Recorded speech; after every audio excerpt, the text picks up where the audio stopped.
This is the day that the Lord has made. I will be glad and rejoice in it.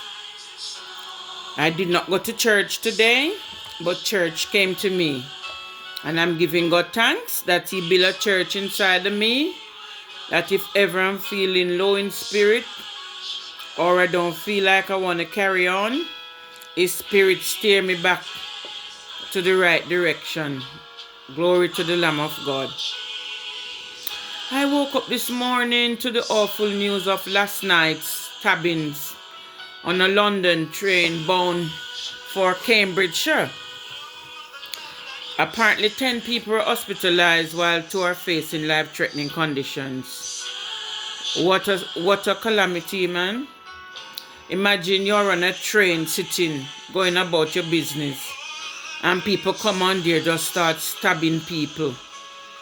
Well, so far they say one person is released and the other person is still in custody. So let us hope that justice will prevail. So right now, there are heightened concerns among politicians and the public about the rise in crime and violence in the vicinity. Well, in the country as a whole. I tell you, it's a worldwide situation. No matter where in the world you go, you're not going to escape trouble and conflict. I discover that the devil is very busy. A man once said to me, said, don't blame everything on the devil. Don't give him credit for everything. But yeah, man, I think the devil keep whispering in people's ears and, misleading them. The devil is a busy man, Yeah, very busy. Now, regrettably, the amount of people that die in Jamaica so far, they say is 28. So the death toll is climbing. God bless them. God bless their souls. What a terrible way to die. I tell you, when that hurricane made landfall in Westmoreland, I was gutted because I'm thinking, wow, that's the west central part of Jamaica. I'm telling you, it's not a nice thing to sit here and contemplate. Yeah. But my heart goes out to all of you who are affected by this treacherous hurricane. It has been very heartwarming to hear from my big sis earlier up there in Elsha. And she's using solar energy. So that's what maybe Jamaica have to resort to these days. As someone who lost loved ones along the journey, I understand how, heart-rending it can be for people who lose loved ones. So I can certainly identify with all the issues that are being faced right now in Jamaica. The homelessness. I lost my home, so I know what it is to be homeless. And I understand the sense of security that comes with a safe and secure place to live. So to be looking up into the elements night after night, it can't be easy. But I'm very grateful for all the help that I've seen from around the world. It warms my heart because I'm not in a position to help right now. So that gives me such a joy within my spirit to know that help is on the way. So please know, my fellow Jamaicans, that you're not alone during this difficult time. It takes strength and courage in the face of such devastating loss to cope with the current situation. And may you find strength through God's grace. The Bible said, my strength is made perfect in weakness. So when you feel weak and feel like you can't carry on, I want to reassure you that God is in the vessel and you can smile at the storm. It's a matter of each one helping one at this time, and you'll gradually find your way back, and in due course resume normality. As a humanitarian myself, I feel helpless at this time, but I've been observing the donations from home and abroad, and my heart is truly warmed by these efforts. It is my fervent hope that all the people who are affected will benefit from these donations. I remember the aftermath in Gilbert when there's a man called Bongo Blackheart in my area. He offered me a job during the storm I was assigned the task to collect names of people who were affected during the storms and, how bad their homes were affected and so forth. But several months down the line, people kept approaching me in the streets to ask me what going on. So it didn't seem like the help was passed around to the relevant people. Yeah, so like I said, the help was all the checks that came and all the benefits from abroad and all those packages. Most people who really need it did not get it, and that is not nice, So I'm gonna be looking at the impact of hurricane on the island of Jamaica and their infrastructure.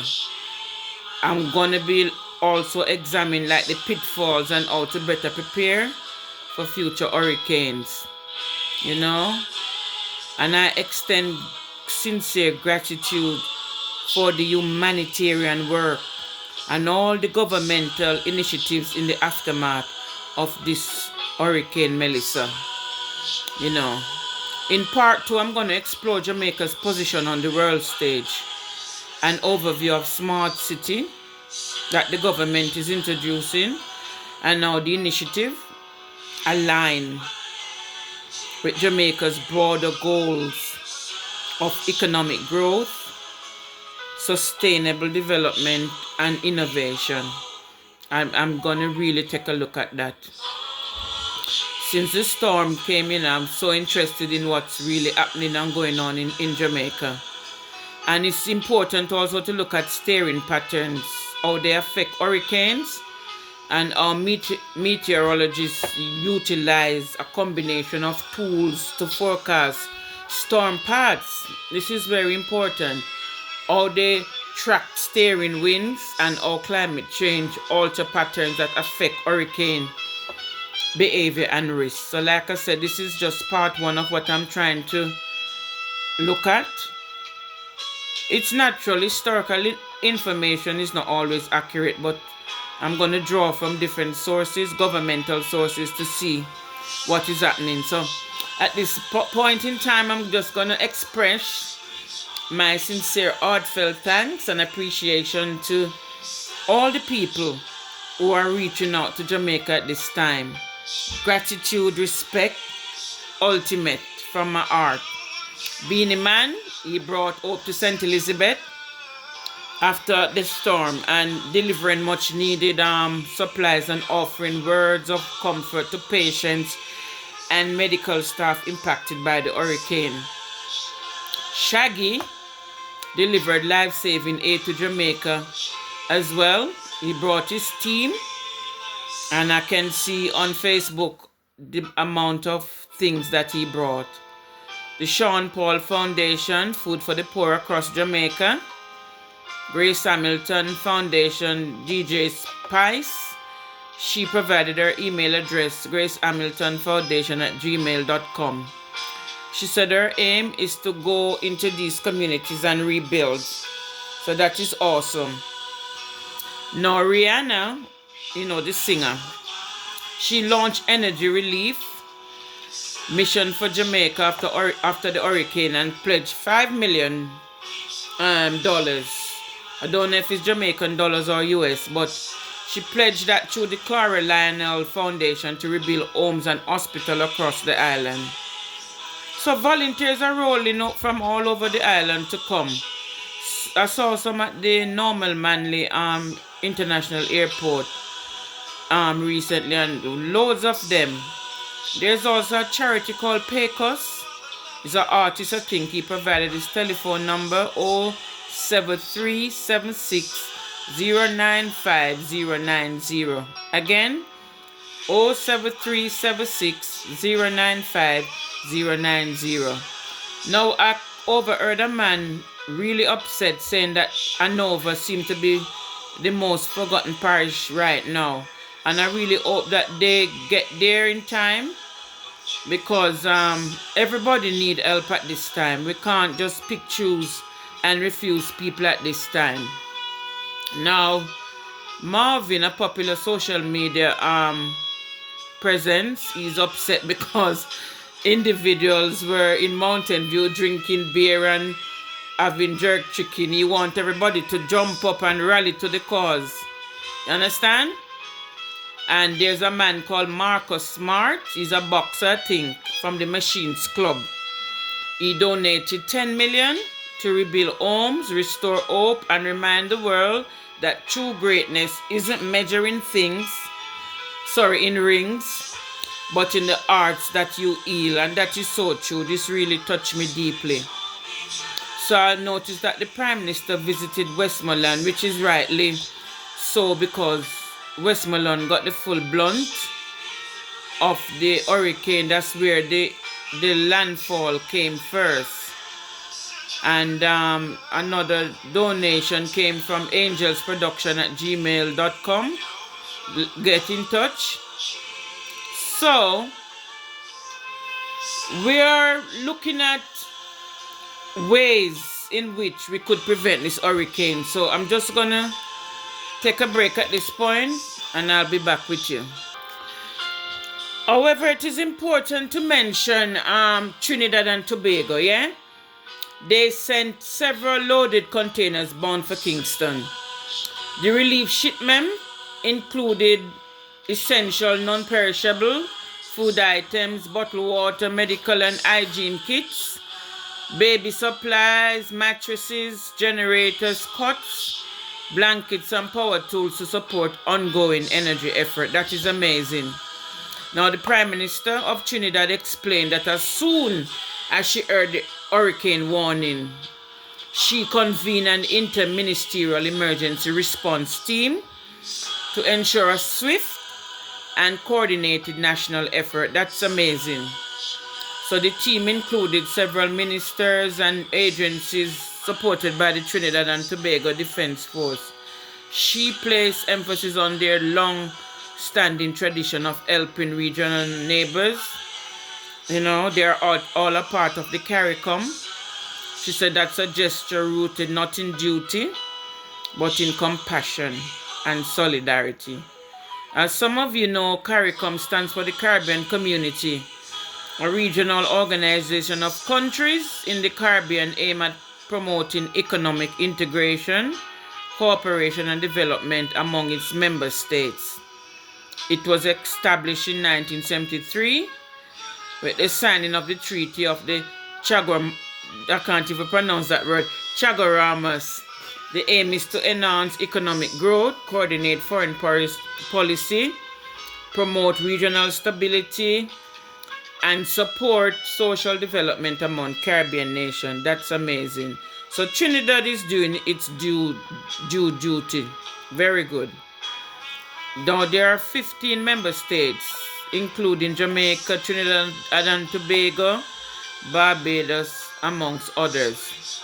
And it's amazing that Jamaica benefits from collective actions such as these during disaster risk management, because Jamaica, if without these backative, it would be terrible. It would be even more dreadful. But I'm going to look at the Prime Minister role and to see what he's doing in this situation. Yes, so I've been observing, and it's quite pleasing to see that Jamaica is really on the move. This initiative that the government brought about, it's due to come into force in 2030. Now, it is everybody's hope that it will align with Jamaica's broader goals of economic growth, sustainable development, and innovation. So just to give an overview of what this is, everybody thinks it's a great initiative. It's a very ambitious plan. So Jamaica gonna lead as far as it's concerned. So really, some people are concerned that this is not coincidence that the government put this plan in place and then Melissa came along and clear the way. Don't ask me, I would know. So when the government has announced plans to partner with private sector and international organization to fund and implement various aspects of the project, so it is going ahead. No matter what anybody say, it's going ahead. Now this Jamaica Smart City Project 2030 is a strategic development plan aimed at transforming key urban areas into technologically advanced, sustainable, and resilient cities by the year 2030. Yeah? The key goal and features: enhanced infrastructure, that means better road, development of smart infrastructure including transportation, so now I go get good car to drive, energy efficient building, reliable high-speed internet, digital transformation, implementing government service, that's e-government. So you know that have to do with, you can't stay at Jamaica and see things out. Well, it's already the case anyway, because we live in an internet age. Digital innovation hubs and smart solution to improve public service and such the like. Now the major focus areas are technology,